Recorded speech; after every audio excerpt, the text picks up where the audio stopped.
Notice किया होगा आपने भी, कुछ लोग रूम में एंटर होते ही रिस्पेक्ट कमा लेते हैं और दूसरी जानिब कुछ लोग सालों तक मेहनत करने के बावजूद भी सीरियस नहीं लिए जाते। ये जो डिफरेंस है ना, ये उनके पेरेंट्स, पैसे या पोजीशन का हरगिज नहीं होता, बल्कि फर्क उन बिहेवियर्स का होता है जो उनका दिमाग बिना सोचे परफॉर्म करता है। और आज की वीडियो में हम कुछ ऐसे ही 20 बिहेवियर्स को डिकोड करने वाले हैं जो साइकोलॉजी के मुताबिक लोगों के दिमाग में आपकी वैल्यू बढ़ा सकते हैं और उसे खत्म भी कर सकते हैं। और इस वीडियो के आखिर तक आपको 100% समझ आ जाएगी कि लोग दूसरों को रिस्पेक्ट देने का फैसला किस बुनियाद पर करते हैं, और आप ये भी जान जाएंगे कि ये रिस्पेक्ट आपने कैसे अर्न करनी है। तो चलें शुरू करते हैं।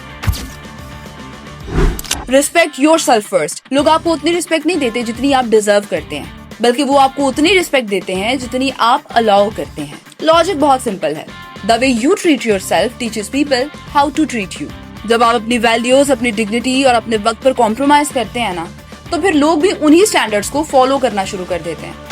कीप योर वर्ड्स, क्योंकि हर बार अपनी बात से फिर जाना सिर्फ ट्रस्ट नहीं तोड़ता, ये आपकी रिप्यूटेशन भी तोड़ देता है। आपके कैरेक्टर की पहचान यहाँ से नहीं होती कि आप क्या कहते हैं, बल्कि यहाँ से होती है कि आप जो कहते हैं उसे किस हद तक निभाते हैं। सिंपल सी बात है, रिस्पेक्ट एक्शन से बनती है, इंटेंशन से नहीं। Stay consistent.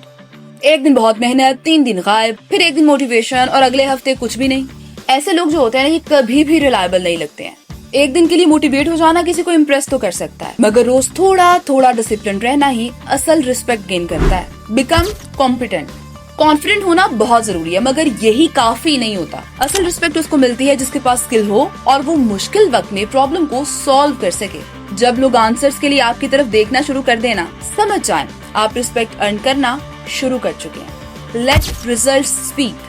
हर अचीवमेंट को अनाउंस करने की जरूरत बिल्कुल नहीं होती। जो कमजोर लोग होते हैं ना, वो अपनी बात प्रूव करते हैं और मजबूत लोग अपना काम। और जब रिजल्ट्स बोलना शुरू होते हैं ना, तो किसी भी एक्सप्लेनेशन की जरूरत नहीं रहती है। अब तक हमने उन बिहेवियर्स की बात की है जो आपका फाउंडेशन, आपका करेक्टर स्ट्रॉन्ग करते हैं, मगर बस करेक्टर का स्ट्रॉन्ग हो जाना ही काफी नहीं होता। एक मजबूत करेक्टर आपकी पहचान जरूर बनाता है, लेकिन उस करेक्टर को दुनिया तक पहुंचाने के लिए जरिया कम्युनिकेशन होती है। और बहुत बार तो सिर्फ आपके बोलने का अंदाज ही डिसाइड कर देता है कि आपको रिस्पेक्ट देनी है या नहीं। सो इस कम्युनिकेशन को कैसे बेहतर बनाना है, मैं बताती हूँ ना आपको। स्पीकलेस। हर बात पर बोलना इंटेलिजेंस की निशानी बिल्कुल नहीं होती है। देखिए, जो चीज कम मिलती है ना, उसकी वैल्यू ज्यादा होती है। इसीलिए कम बोले, मगर ऐसा बोले कि लोग याद रखें। Listen more. बहुत से लोग कॉन्वर्सेशन के दरमियान सामने वाले को सुनते नहीं है, बस अपनी बारी का इंतजार कर रहे होते हैं। लेकिन जब आप सामने वाले पर्सन को वाकई में सुनते हैं ना, तो उसे एहसास होता है कि वो इम्पोर्टेंट है, और लोग उसी की रिस्पेक्ट करते हैं जो उन्हें इम्पोर्टेंट फील करवाए। समझे गेम? Stop explaining yourself. आपका हर डिसीजन जस्टिफाई करना जरूरी नहीं है। ओवर एक्सप्लेनेशन अक्सर कॉन्फिडेंस का नहीं, इनसिक्योरिटी का सिग्नल है। इस बात को समझ जाएं। Confidence does not beg to be believed. Master silence. हर सवाल का फौरन से जवाब दे देना जरूरी नहीं है। कभी कभी खामोशी सबसे पावरफुल रिस्पॉन्स होती है। Silence is not empathy, it carries weight. और रिसर्च से तो ये साबित भी हो चुका है कि साइलेंस अथॉरिटी क्रिएट करती है। Admit your mistakes. गलती मान लेने से कोई भी शख्स छोटा नहीं होता, बल्कि लोगों को लगता है कि इंसान अपनी ईगो से ज्यादा सच को इम्पोर्टेंस देता है, और यही क्वालिटी लॉन्ग टर्म रिस्पेक्ट बनाती है। याद रखें, honesty earns more respect than perfection. अब तक हमने उन बिहेवियर्स के बारे में जाना है जो आपको रिस्पेक्टफुल बनाते हैं, मगर यहाँ पर साइकोलॉजी का आपको एक और इम्पोर्टेंट रूल भी बताती हूँ ना। रिस्पेक्ट एक ऐसी चीज है जो इंसान कमाने से पहले खो भी सकता है, क्योंकि जो ह्यूमन ब्रेन है ना, ये रिस्पेक्ट देने से पहले एक और चीज नोटिस करता है। ये रेड फ्लैग्स को चुन चुन के ढूंढता है, और आप में भी कुछ रेड फ्लैग्स ऐसे होते हैं जो बिना आपके कुछ कहे ही आपकी वैल्यू को यहाँ से यहाँ ले आती हैं। चले उनके बारे में भी जान लेते हैं।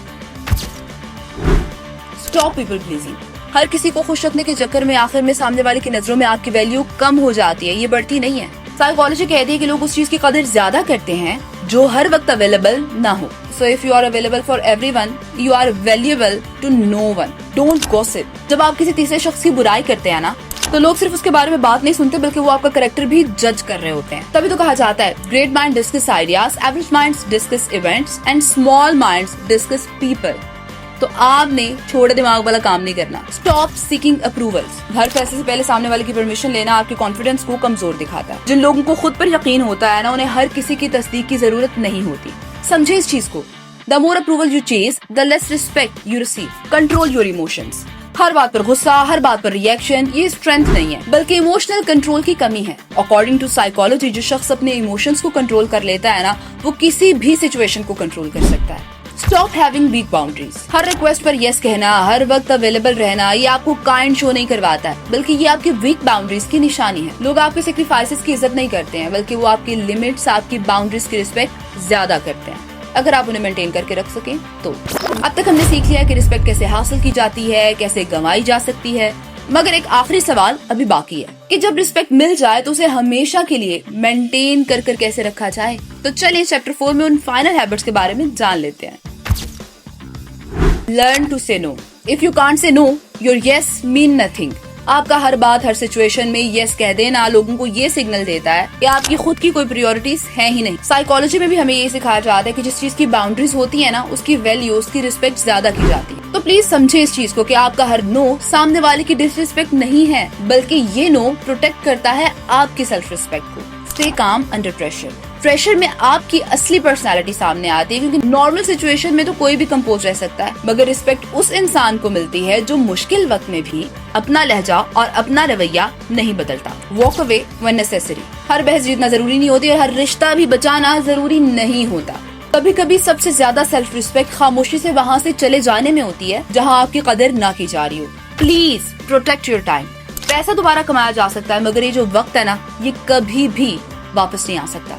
जब लोग देखते हैं कि आपके लिए आपका वक्त इम्पोर्टेंट है, तो वो भी आपके वक्त की और आपकी कदर करना शुरू कर देते हैं। Dress with self respect. लोग आपके बारे में पहला इंप्रेशन चंद सेकंड्स में बना लेते हैं, ये तो आप जानते हैं। इसीलिए अच्छा दिखना शो ऑफ नहीं होता है, बल्कि ये अपनी और सामने वाले की रिस्पेक्ट होती है। अच्छी ड्रेसिंग करना सिर्फ फैशन का नाम नहीं है, बल्कि एक नॉन वर्बल मैसेज है कि आप खुद को कितनी इंपॉर्टेंस देते हैं। आप बहुत महंगे महंगे कपड़े पहने, ये जरूरी नहीं है, बल्कि रिस्पेक्टफुल, क्लीन, जो आपको खूबसूरत लगे, आपको सूट करे, मौके की मुनासिबत से ड्रेसिंग वैसी ही होनी चाहिए। याद रखें, first impressions are silent but they last forever. तो ये थी जी वो 20 हैबिट्स, और आपने गौर किया होगा कि हमने इसमें किसी महंगी गाड़ी की बात नहीं की है, किसी बड़ी डिग्री की बात नहीं की है, ना किसी पावरफुल पोजीशन की, और ना ही बहुत ज्यादा पैसों की। क्योंकि ये जो रिस्पेक्ट होती है ना, ये इन तमाम चीजों से शुरू नहीं होती, बल्कि ये शुरू होती है आपके रवैये से, आपके डिसीजन से, और उन छोटी छोटी आदतों से जो आप हर रोज रिपीट करते हैं। इसलिए आज से लोगों को बदलने की कोशिश मत करें, सिर्फ अपनी आदतें बदलें। क्योंकि जब आपका बिहेवियर बदलता है ना, तो सबसे पहले आपका कॉन्फिडेंस बदलता है, फिर आपका कैरेक्टर, और आखिर में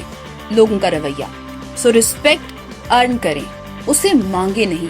आज की वीडियो से इतना ही। फातिमा ज़हरा को दीजिए इजाजत। आपसे मुलाकात होगी अगली वीडियो में। तब तक खुश रहें, खुशियाँ बांटें। अल्लाह निगहबान।